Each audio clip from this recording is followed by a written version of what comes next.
म तपाईलाई इतिहासको एउटा यस्तो रहस्य देखाउने छु जुन विश्वका 0.001% मानिसलाई मात्र थाहा छ।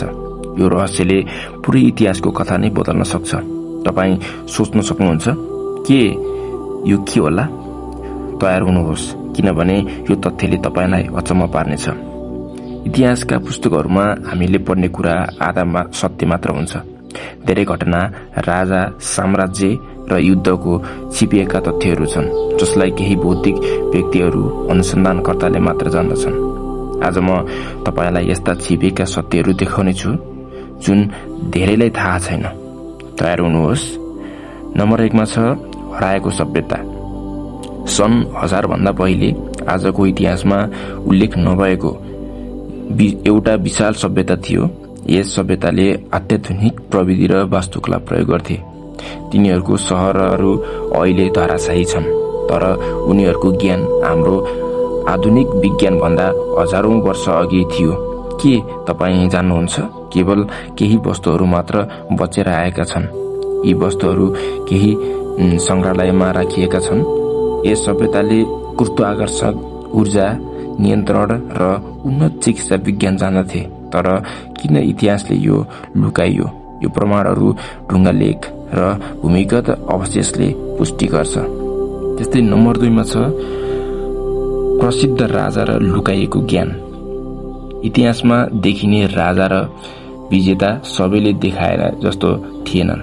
उनीहरूको वास्तविक शक्ति लुकाएको ज्ञानमा थियो। जस्तै महान विजेता एलेक्जेन्डरले सेना सञ्चालन मात्र होइन, मनोविज्ञान नियन्त्रण तरिका पनि जान्दथे। जुलियस सिजरको हत्या केवल राजनीतिका लागि मात्र थिएन, गोप्य समाजको निर्देशन अनुसार गरिएको थियो। यो केवल सिलेक्ट व्यक्तिहरू र गोप्य समाजबीच साटासाट गरिन्थ्यो। साधारण मानिसले कहिले पत्ता लगाउन सक्दैनथे। त्यस्तै नम्बर 3 मा छ लुकाइएको प्रविधि। आजको समाज धेरै पुरानो ज्ञानमा आधारित छ। उदाहरण, एन्टिकिएरा मेकानिजम सन् 100 ईसा पूर्वको समयमा मापन उपकरण र बगदाद ब्याट्री हजारौं वर्ष पहिले बिजुली उत्पादन गर्ने। यी तथ्यले देखाउँछ कि मानव इतिहासमा धेरै कुरा लुकाइएको थियो। त्यस्तै नम्बर 4 मा छ सबभन्दा ठूलो लुकाइएको सत्य। तर सबभन्दा चकित पार्ने तथ्य मानव इतिहासका धेरै घटनाहरू जानबुझ फेरबदल गरिएको थियो। केवल 0.001% मानिसले मात्र वास्तविक ज्ञान पत्ता लगाउँछन्। पुराना ग्रन्थहरू नष्ट गरिएका थिए, ज्ञानको गोप्य पुस्तकालय बनाइएका थिए। शक्तिशाली व्यक्तिहरूले यसलाई नियन्त्रण गरिरहे। आज तपाईले जान्नुभयो, इतिहासमा केवल पुस्तकको कुरा होइन, यो लुकाइएको ज्ञान, दबाइएको सत्य, अदृश्य चालढालबाट बनेको छ।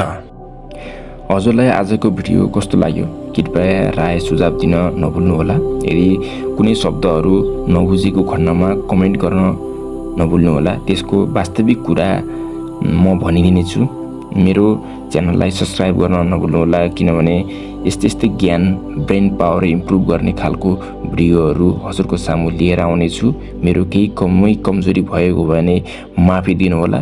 अब म सुधार गरेर अगाडि बढ्नेछु। आजलाई यति नै। धन्यवाद। हजुरको दिन शुभ रहोस्।